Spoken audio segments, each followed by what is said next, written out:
राजा सोमेश्वर और रानी कर्पूरा देवी के यहाँ पृथ्वीराज का जन्म हुआ। और कहते हैं कि ज्योतिषियों ने उसी वक्त कह दिया था, ये लड़का बड़ा होकर कमाल का योद्धा बनेगा, आर्यावर्त यानी उत्तरी भारत की ढाल बनेगा। अच्छा। पर जिंदगी आसान नहीं होगी, बहुत मुश्किलें आएंगी, अंत भी लड़ाई और धोखे से होगा, मगर नाम हमेशा जिंदा रहेगा, ऐसी भविष्यवाणी। ये दिलचस्प है कि कहानी की शुरुआत ही नायक की किस्मत को एक तरह से तय कर देती है। महानता भी और मुश्किलें भी दोनों जन्म के साथ जुड़ गईं। ये तरीका अक्सर पुरानी वीर गाथाओं में इस्तेमाल होता है।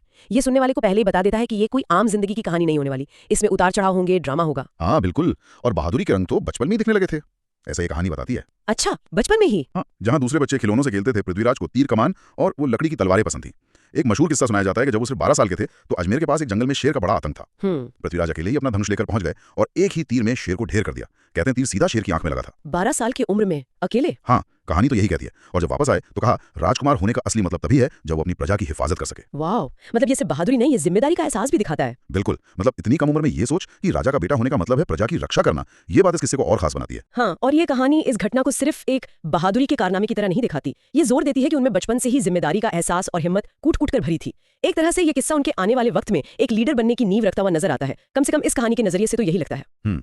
फिर वक्त आगे बढ़ा और 1177 ईस्वी में जब उनके पिता राजा सोमेश्वर गुजर गए तो कहानी के मुताबिक सिर्फ 13 साल की उम्र में पृथ्वीराज अजमेर और दिल्ली की गद्दी पर बैठे। 13 साल की उम्र, ये तो बहुत ही कम उम्र है इतनी बड़ी जिम्मेदारी के लिए। जाहिर है, दरबार में कुछ लोगों को शक था कि 13 साल का लड़का राज कैसे संभालेगा। ये अपने आप में एक बहुत बड़ी चुनौती रही होगी। हाँ, लेकिन कहते हैं कि उनके एक बहुत करीबी दोस्त और राजकवि थे चंद्रबरदाई। चंद्रबरदाई, हाँ, उनका जिक्र आता है। उन्होंने दरबार में सबका हौसला बढ़ाया और पृथ्वीराज को भविष्य का सूरज कहा।